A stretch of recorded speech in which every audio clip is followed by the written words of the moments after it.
Nagdaos ng misa ang mga obispo kasama ang koalisyon na Puso ng Naiya upang ipahayag ang pagtutol sa biglaang pagtaas ng bayarin sa Ninoy Aquino International Airport o Naiya.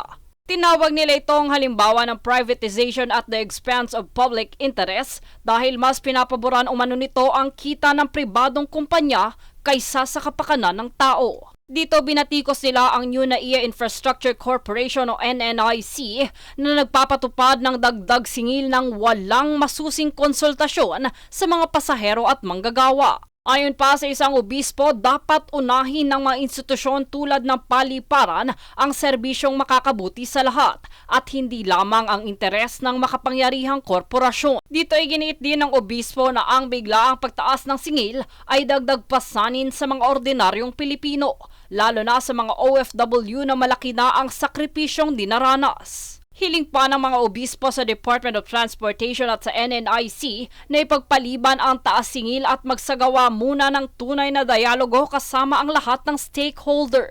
Nananawagan din sila sa Korte Suprema na pansamantalang ipatigil ang dagdag bayarin upang malinawan muna ang paggamit ng pondo mula sa travel tax, parking fees at iba pang singil. Ayon pa sa Puso ng Naiya, hindi lamang ito laban para sa murang biyahe, kundi laban din para sa transparency, accountability at patas na serbisyo sa publiko. Nakita din sa nasabing misa ang pagkakaisa ng mga lider sa simbahan, manggagawa at NGO, pati na rin ng mga komunidad laban sa privatization na kontra sa interes ng publiko. Ayon sa mga nagprotesta, naniniwala sila na mas lumakas ang kanilang panawagan sa tulong ng simbahan at umaasa silang papakinggan ng pamahalaan at ng may-ari ng NNIC.